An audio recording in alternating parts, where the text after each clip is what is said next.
Desde los confines del tiempo hasta el umbral de la eternidad, una batalla invisible ha definido el destino de la humanidad. ¿Estás listo para confrontar la verdad que transformará tu perspectiva para siempre? Muy bien. La paz del cielo sea con cada uno de vosotros. Bienvenidos a este espacio. Y también vamos ya a entrar de lleno con el capítulo correspondiente para el día de hoy. Sí, ya hemos estudiado el capítulo 18, donde hemos visto las señales del tiempo del fin, las señales de la venida del Señor Jesucristo.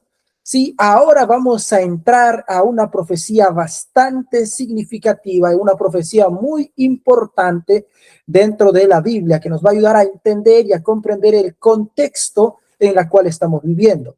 Ok, hoy día vamos a estudiar el capítulo 19. El capítulo 19 va a hablar de una de las profecías más extensas de la Biblia, una de las profecías más significativas por mencionarlo, de que abarca casi toda la historia dentro de el cristianismo, no solo el cristianismo, sino también de la historia del desarrollo claro y detallado del plan de Dios, ¿sí? Justamente vamos a hablar de la profecía de las 2300 tardes y mañanas y vamos a ver cómo es que un estudio metódico de un granjero, de un agricultor, va a transformar la comprensión del segundo advenimiento de Jesucristo, va a transformar la comprensión de la segunda venida de Cristo en el siglo XIX. ¿Sí? El contexto del capítulo inicia hablando un poco respecto al origen de este personaje. Vamos a ver que Guillermo Miller, él va a tener un origen bastante noble, ¿sí? Miller era de ocupación granjero, era ex capitán, era militar, ha sido militar en la guerra de la independencia de los Estados Unidos, ¿sí? El capítulo dice que Miller tenía rasgos de constitución robusta, un juicio agudo, un espíritu independiente, era amante de la libertad y sobre todo no tenía educación formal, pero sí un ardiente deseo de saber, un ardiente deseo de conocer. Y en medio de todo eso, Miller se va a relacionar con, con, el, con el deísmo, ¿sí? Y el deísmo lo que va a plantear es que va a plantear de que si bien hay Dios, pero Dios nos interesa de alguna manera por los asuntos humanos. Va a rechazar la Biblia influenciado por los pensadores deístas de buena reputación cívica, pero cuando Miller cumple 34 años, el pensamiento del aniquilamiento lo aterrorizó completamente. El cielo antojábase, me dice él, de bronce sobre mi cabeza. Traté de no pensar más, pero ya no era dueño de mis pensamientos. El deísmo no ofrecía una esperanza más allá de la tumba. El deísmo no le mostraba mayor esperanza que morir, ¿sí? En este sentido, ahora el capítulo va a girar un poco más y nos va a hablar de la experiencia de Miller, diciendo que Miller ahora va a encontrar un descubrimiento. Miller va en su angustia, va a recurrir a las escrituras y en las escrituras va a encontrar de que va a reconocer que solo la Biblia presenta a un Salvador adaptado a las necesidades de un mundo caído, adaptado a las necesidades de los seres humanos. ¿Cuál fue el resultado de esta experiencia? El resultado fue que las escrituras pasaron de ser oscuras y contradictorias a una antorcha a mis pies, va a decir Miller. Va a perder el gusto por la lectura y se va a convertir en un estudioso obsesivo de la Biblia, en un estudioso dedicado de las escrituras, ¿sí? Una vez habiendo tenido esta experiencia es donde ahora, por la gracia del Señor, él va a entrar de lleno al estudio de la palabra del Señor. Y Miller va a utilizar un método, una regla, la regla inquebrantable que Miller utilizó en todo su estudio es que la Biblia debe ser su propio intérprete, ¿sí? La Biblia debe ser su propio intérprete. No necesitamos añadirle nada ni hacer explicaciones por fuera de, porque la Biblia se interpreta a sí misma y se explica a sí misma. ¿Sí? El estudio de Miller consistió en 5 pasos. El primer paso fue vaciar la mente. ¿Vaciar la mente en qué sentido? Prescindir por completo, dejar de lado por completo opiniones preconcebidas, ¿sí? Y comentarios teológicos externos. ¿Por qué? Porque Miller quería saber qué es lo que realmente dice la Biblia. ¿Qué es lo que la Biblia dice? No qué opinan los demás, no qué le parece este texto a tal teólogo, no qué piensa tal persona de este texto, no. Miller quería saber qué dice la Biblia al respecto, la Biblia y solo la Biblia. ¿Sí? Entonces, deja de lado opiniones preconcebidas, deja de lado los comentarios teológicos y va a hacer un examen secuencial. ¿Qué quiere decir esto? Va a empezar a estudiar en Génesis y va a leer y estudiar estrictamente versículo por versículo. Y no iba a avanzar hasta que el texto presente, hasta que el texto que estaba leyendo quede libre de perplejidad. El método de estudio de Miller era, a ver, estoy leyendo este texto, entiendo lo que estoy leyendo. Sí, hace un examen secuencial y cuando quedaba claro ese texto, recién pasaba al otro. ¿Sí? El punto 3 manifiesta que Miller buscaba identificar el conflicto. Si un pasaje parece oscuro o contradictorio, Miller detenía la lectura lineal. Iba a buscar ahora, con la ayuda de una concordancia, iba a hacer una triangulación, iba a comparar el pasaje que era difícil con los demás textos colaterales que tengan referencia sobre el asunto. Por ejemplo, si el texto estaba hablando de cielo y Miller no entendía de que hay más de 3 cielos, entonces Miller lo que hacía era buscaba otros textos que hablen de cielo, sí, que muestren el concepto, y de esta manera iba a empezar a tener más claridad. Actualmente en teología a esa herramienta que Miller utilizaba lo conocemos como exégesis. ¿Sí? Hacer exégesis es buscar en otros textos de la Biblia que hablan del mismo concepto para tener un panorama más amplio. Entonces, Miller comparaba el pasaje difícil con los demás textos colaterales para que tenga referencia sobre el asunto y iba asignando a cada palabra el sentido que le corresponde en su contexto, el sentido correcto del concepto presentado en la Biblia que le parecía difícil o oscuro. Como quinto punto era la resolución. Si la idea armonizaba con todos los pasajes colaterales, la dificultad desaparecía. ¿Sí? El resultado es un sistema de verdades reveladas, es un sistema de verdades claras, es un sistema de verdades que no tengan contradicción, pero más allá que no tengan contradicción, el resultado fue un sistema de verdades altamente confiable y un sistema de verdades sustentada en las escrituras y interpretada por las escrituras mismas. ¿Sí? Ese fue el proceso que Miller hizo para entender y para comprender las escrituras que a él ahora, en ese momento, le generaba mucho interés.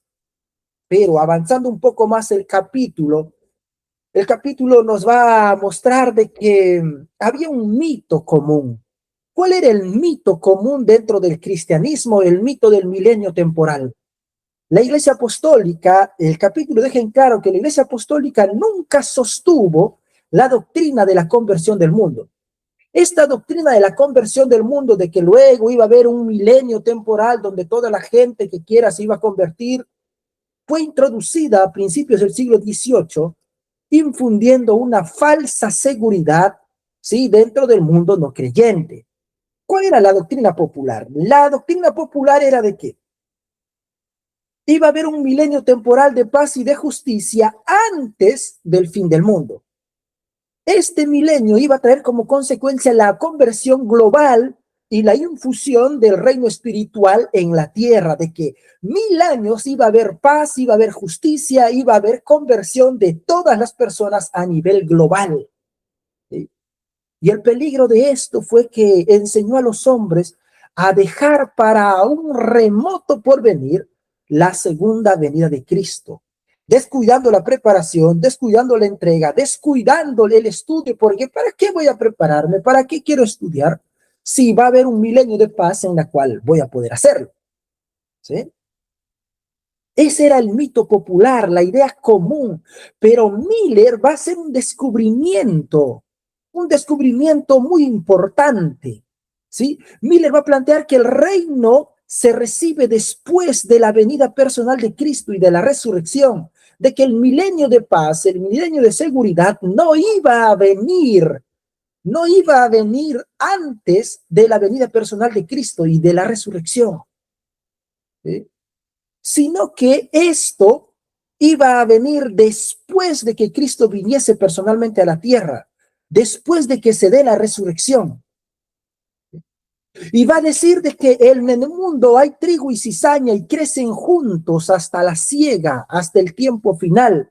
Los malos, que eran los hombres, y los engañadores, dice el libro de Timoteo, que iban a ir de mal en peor. No es que iban a convertirse, no es que iba a haber una conversión en ese milenio. La conclusión a la cual llega Miller a través del estudio de la Biblia es que el periodo fijado para la subsistencia de la tierra en su estado natural, en su estado actual, estaba a punto de terminar. Llega a esa conclusión. Pero para llegar a esa conclusión, Miller tuvo que pasar por un estudio profundo, un estudio serio, un estudio dedicado. ¿De qué manera? El capítulo nos va a llevar un poco a desarrollar cómo Miller llega a esa conclusión, ¿sí? Miller notó que en la Biblia los periodos de tiempo, tanto los 120 años antes del diluvio, los 70 años en Babilonia, siempre se cumplían con exactitud matemática, ¿sí? Hasta que se encontró en Daniel 8:14, hasta 2300 tardes y mañanas, y luego el santuario será purificado, o después el santuario iba a ser purificado, ¿sí? Miller se encuentra con esta profecía de 2300 años, que según Números y según Ezequiel, la profecía era una profecía simbólica. Y dentro de esta profecía, con la base de Números y en Ezequiel, un día profético equivale a un año literal. Entonces, si tienes 2300 tardes y mañanas, una tarde y una mañana componen un día. Tarde y mañana componen un día. Entonces, habían 2300 años, ¿sí? Y el santuario iba a ser purificado. La idea común, la idea popular en ese entonces era que se creía que la tierra era el santuario, ¿sí? Esta idea era aceptado como una creencia general. Miller la va a deducir que durante la era cristiana el santuario representaba la tierra. Este santuario iba a ser purificado y el evento purificador representaba la limpieza de la tierra mediante el fuego que iba a ocurrir en la segunda venida de Cristo.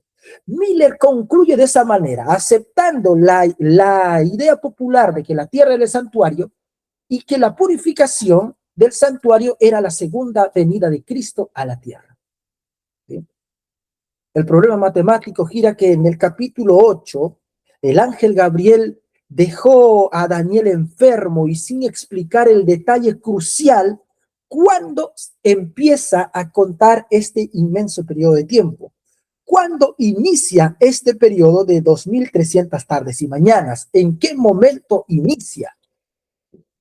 Y es donde va a encontrar la piedra de toque, ¿sí? Va a encontrar Miller la piedra esencial que le va a permitir entender esta profecía. La regla de Miller dictaba de que la Biblia debía explicarse a sí misma. Esa misma regla la debemos utilizar nosotros, que la Biblia es su propio intérprete. La respuesta al enigma del capítulo 8, de que no muestra un inicio de las 2300 tardes y mañanas, estaba en la visita del mismo ángel Gabriel a Daniel en el capítulo 9. En el capítulo 8 vamos a ver que el ángel Gabriel recibe la orden y le dice, haz que éste entienda la visión. Sin embargo, Daniel se desmaya y el tiempo de las 2.300 tardes y mañanas o de los 2.300 días queda sin explicación. Pero en el capítulo 9, Gabriel regresa con un propósito expreso y le va a decir a Daniel, ahora he salido para hacerte sabio de entendimiento. Y la primera revelación es matemática. Gabriel le va a decir que 70 semanas están determinadas sobre tu pueblo, ¿sí? Cuando habla 70 semanas, la palabra hebrea para determinada significa literalmente descontadas o cortadas. ¿Quién está diciendo Gabriel? De los 2.300 días, de los 2.300 tardes y mañanas, descuenta 70 semanas. ¿De dónde fueron cortadas estas 70 semanas? De los 2.300 días. En 70 semanas hay 490 días o 490 años, utilizando el principio de día por año, ¿sí? Como los 2.300 días son el único periodo de tiempo mencionado en la visión original, los 490 años forman parte de la primera parte de los 2.300 años. Y ambos comparten el mismo punto de partida. Las 2.300 tardes y mañanas y las 70 semanas comparten el mismo punto de partida. Y es aquí donde ahora el texto aclara un poco más. Es aquí donde ahora la luz brilla un poco más, ¿sí? El mapa del tiempo o en la línea del tiempo vamos a encontrar una primera parte que era la parte del pueblo de Daniel, que era la era judía. El ángel Gabriel le va a declarar claramente que el tiempo iba a comenzar, que el tiempo en el cual se iba a iniciar a contar esta profecía comenzaba con la salida del edicto para reedificar Jerusalén. ¿Cuándo se dio esta salida? ¿Sí? ¿Cuándo se dio esta orden? Hubieron 3 órdenes, ¿sí? Pero las 2 órdenes anteriores no habían sido oídas. Las 2 órdenes anteriores simplemente no había sido una orden para reedificar, sino era una orden que tenían que volver. Pero el 457 antes de Cristo, por el decreto de Artajerjes, rey de Persia, en el capítulo 7 de Esdras, detallado, se da un edicto y un decreto expedido de forma completa, que no solo regresen los judíos, sino que regresen y reedifiquen Jerusalén, ¿sí?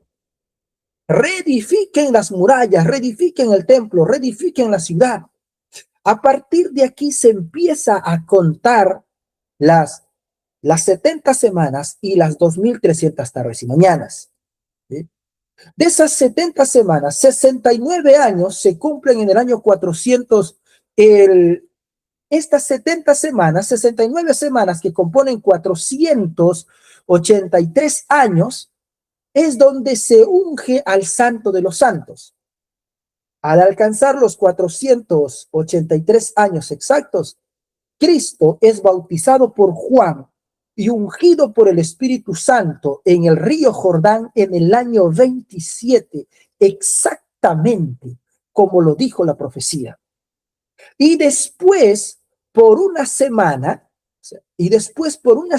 más, se iba a dar el sacrificio, iba a hacer el sacrificio, iba a hacer cesar el sacrificio porque el verdadero cordero iba a ser sacrificado. Entonces, del año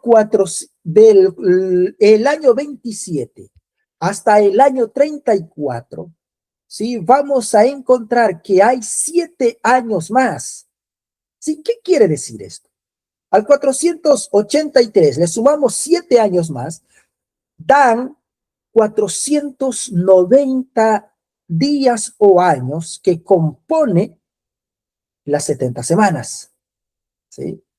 A la mitad de esa última semana, en el año 31, se da el sacrificio de Jesucristo. A la mitad de esa semana, la profecía dice, Daniel 9, 24 en adelante, que hará cesar el sacrificio.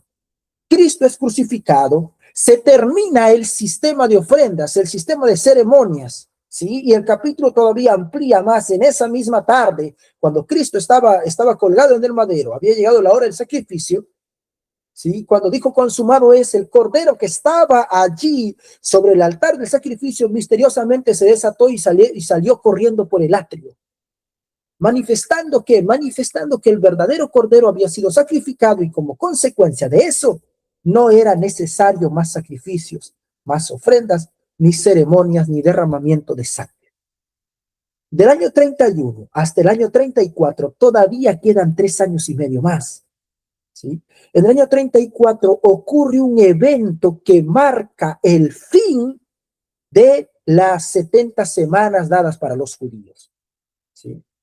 El fin de los 490 años o las 70 semanas concedidas a los judíos cierra en el año 34, cuando el Sanedrín sella su rechazo martirizando a Esteban. El primer mártir por la causa del evangelio de Jesucristo fue Esteban, ¿sí?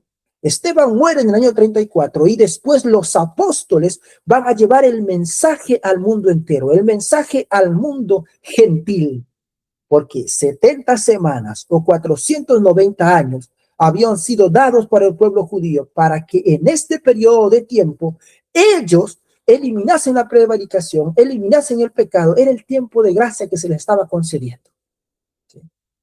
Pero cumplidos los 490 años, ahora el evangelio pasa a los gentiles, pasa al mundo entero.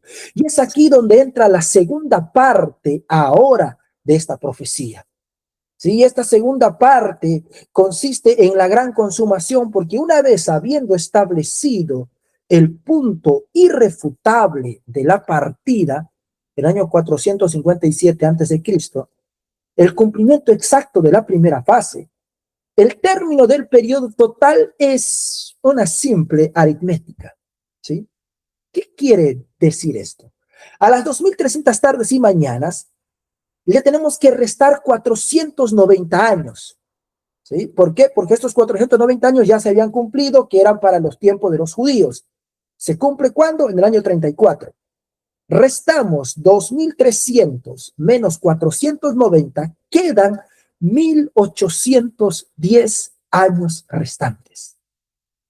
Estos 1810 años que se empiezan a contar desde el año 34 hasta al año 34, sumale 1818 años, si sumale 1810 años, dan 1844.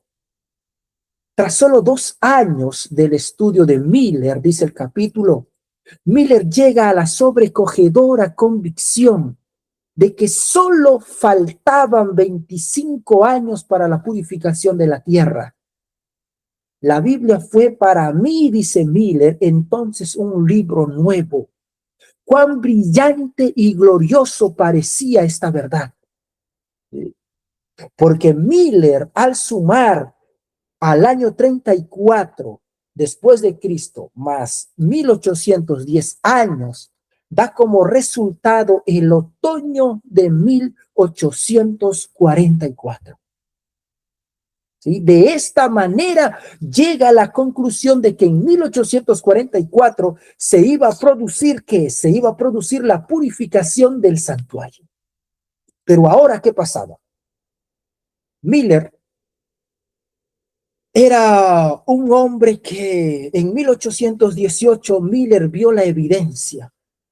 Miller encontró, haciendo el cómputo y el cálculo, de que en 1844 Jesucristo venía. Él va a verificar sus hallazgos en secreto durante 5 años para disipar toda objeción. Después esperó 9 años más en silencio. Miller, ¿por qué hizo esto? Porque tenía un conflicto interno. ¿Cuál era su conflicto? El temor de estar errado, el temor de descarriar a otros, el temor de estar equivocado y el temor de que otros se pierdan. Él va a recibir un mandato divino resonando en su mente. Anda y haz saber al mundo el peligro que corre. Anda y cuéntale a los demás lo que has descubierto en las Escrituras. Y el principio de Ezequiel capítulo 33, verso 8 y 9, le retumbaba en la cabeza a Miller: si tú no hablares para que se guarde el impío de su camino, si tú no le dijeres al impío su pecado, su sangre yo la demandaré de tus manos. Y si tú avisares al impío y él no se apartare, el impío va a morir por su pecado y tú habrás librado tu vida. ¿Sí? Ese texto le retumbaba a Miller en la cabeza. ¿Por qué? Porque Miller había entendido de que el tiempo del fin estaba cerca. Y es aquí ahora donde Miller recibe un llamado a la acción. En 1831, a la edad de 50 años, sin experiencia como orador, sin haber estudiado teología, sin haber salido de las escuelas teológicas, Miller, ¿sí? Miller, sin experiencia, el granjero va a dejar su arado a un lado, va a dejar sus tierras a un lado, para revelar al pueblo de Dios los misterios que había recibido, tal como lo hizo Eliseo, tal como Eliseo fue llamado al ministerio profético. ¿Se recuerdan de eso? Les relato un poquito. ¿Sí? Elías estaba buscando un compañero, estaba buscando un sucesor. ¿Sí? Y Dios le había mostrado quién iba a ser, y encontró a Eliseo que estaba arando con 12 yuntas de bueyes. ¿Sí? Estaba arando Eliseo cuando Elías llega, le pone su manto sobre la espalda de Eliseo y le dice: bueno, sígueme.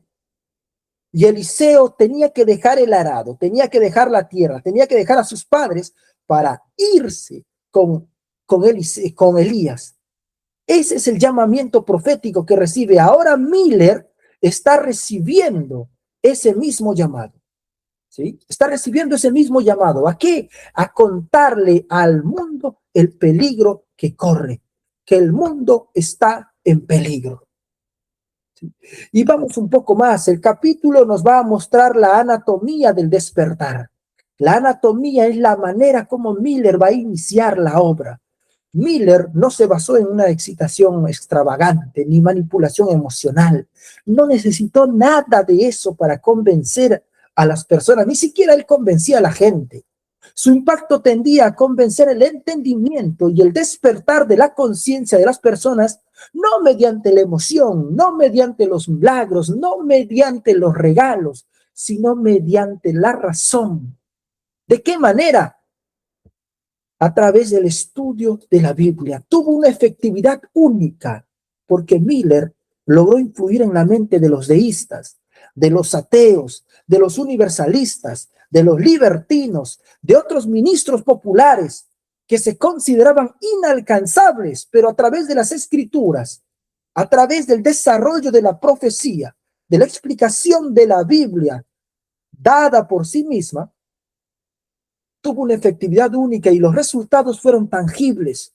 Las tabernas donde se bebía constantemente fueron cerradas y convertidas en salas de culto.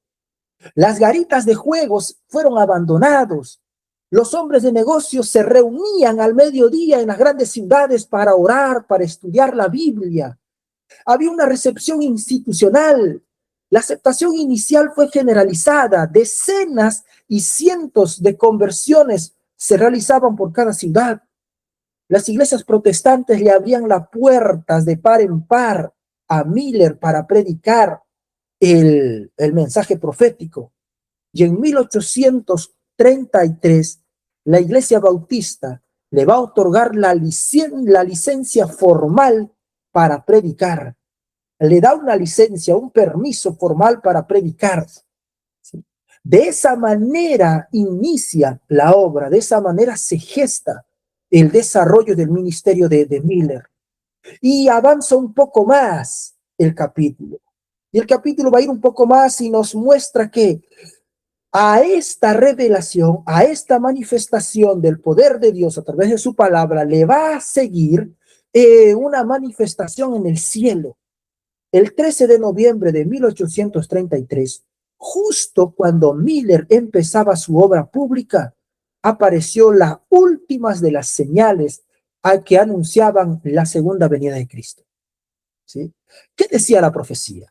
En Mateo 24, 29 y en Apocalipsis 13 decía esto: las estrellas del cielo cayeron como la higuera echa sus higos cuando es movida por el viento, antes de la segunda venida de Cristo. Este fenómeno fue un fenómeno extraordinario, un evento histórico.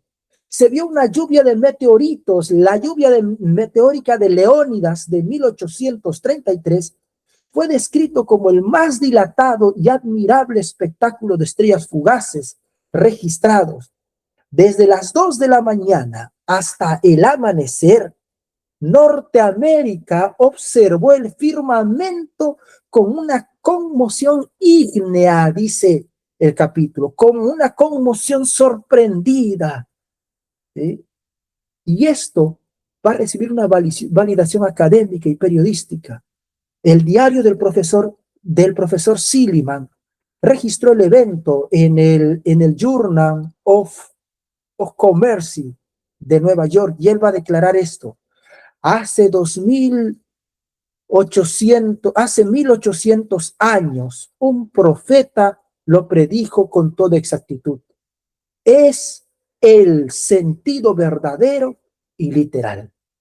¿De quién estaba hablando? Del profeta Juan, ¿sí? Hace 1800 años atrás, Juan, dice él, profetizó esto, de que iba a haber una caída de estrellas, de meteoritos, antes de la segunda venida de Cristo. No solo ello, el capítulo avanza un poco más.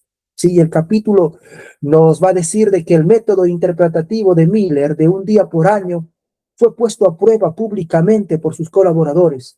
Y esto generó un impacto irreversible en la intelectualidad de la época. ¿Por qué? Basado en Apocalipsis 9, el ministro Josias Leach publicó en 1838 un cálculo exacto prediciendo la caída del Imperio Otomano, y el poder de Constantinopla sería quebrantado el 11 de agosto de 1840. Recuerde, cuando en los años 1820, 1830, el que dominaba Oriente y partes de Europa era el Imperio Otomano, ¿sí? Y Josias Leach va, a través del estudio de Apocalipsis 9, va a describir con exactitud que el 11 de agosto de 1840 el poder otomano iba a ser quebrado, Constantinopla iba a caer. El cumplimiento empírico de esto fue que en la fecha exacta, específica, Turquía aceptó la tutela de las potencias aliadas de Europa, que eran conocidas como las naciones cristianas, y va a perder su soberanía independiente. Al verificarse esto empíricamente, este cálculo matemático, multitudes de hombres de alta educación, de saber y de posición social se van a unir ahora al movimiento milenista, al movimiento que predicaba la segunda venida de Cristo. De 1840 a 1844 la obra explotó de forma tal que en todos los rincones del mundo, en los 5 continentes, se predicaba la segunda venida de Cristo. En esta parte del mundo, en Sudamérica donde estamos, en Chile, se predicó y se empezó a escribir no solo reflexiones respecto a la segunda venida de Cristo, sino un libro completo respecto a la segunda venida de Cristo, a través del jesuita Manuel Lacunza, que escribía bajo el seudónimo de Y Vencerá, ¿sí? En esta parte del mundo. Así también hubo en Europa, hubo en Asia, hubo en África, en todos los países, incluso en Oceanía. Yendo un poco más, el capítulo avanza y nos va a decir que había una resistencia del status quo. ¿Por qué? Porque la esperanza bienaventurada del retorno de Cristo va a enfurecer a muchas iglesias. ¿Pero por qué? ¿Por qué enfureció a muchas iglesias? ¿Sí?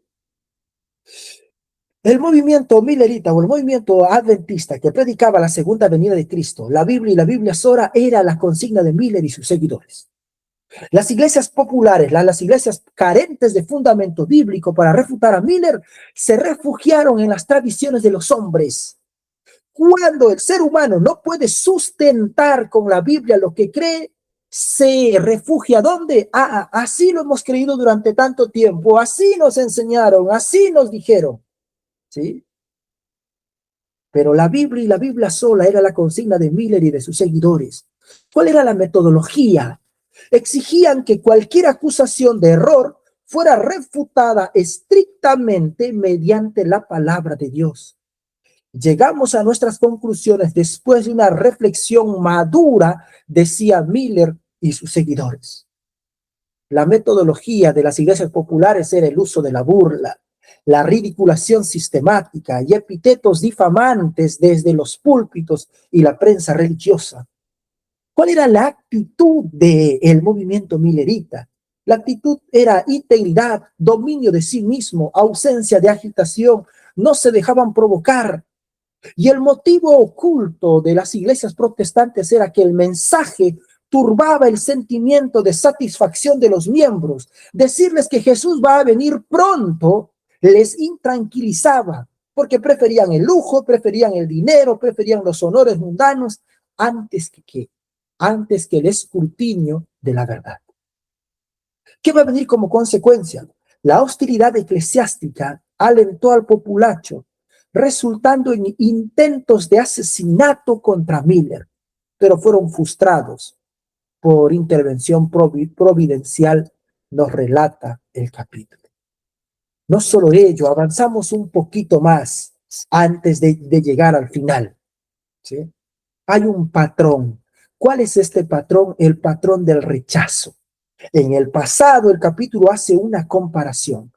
Cristo va a declarar, y dejó en claro esto en Mateo 24:39, como en los días de Noé, así será la venida del Hijo del Hombre. Y aquí hay una dinámica una dinámica sociológica idéntica, ¿sí?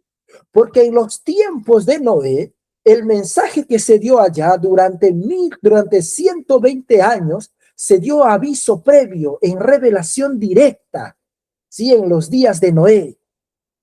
¿Sí? ¿Y qué va a pasar? Había una reacción científica y una reacción popular.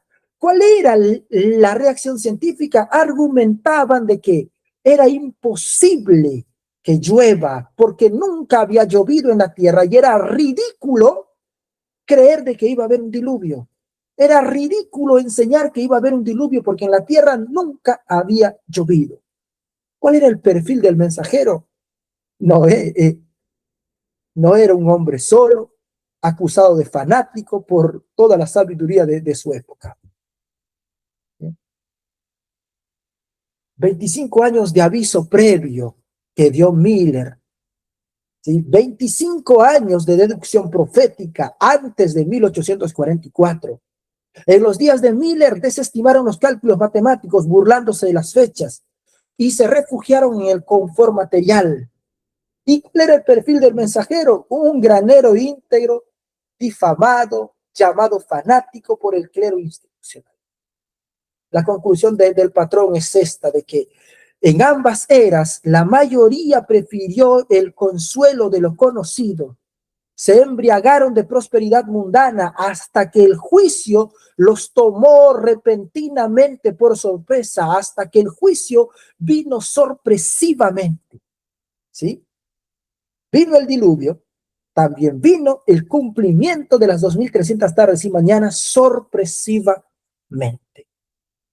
Y para concluir, el capítulo cierra de esta manera, ¿sí? El capítulo nos dice que los libros están abiertos. El argumento final de las iglesias protestantes, siguiendo las huellas del papado romano, fue que declarar que las profecías de Daniel y las profecías de Apocalipsis eran misterios incomprensibles, que las profecías de Daniel y Apocalipsis no se pueden entender. Cuando usted habla con cualquier protestante y le pregunta, con cualquier evangélico y le pregunta las profecías del Apocalipsis, te van a decir que eso es para el futuro y no se puede entender.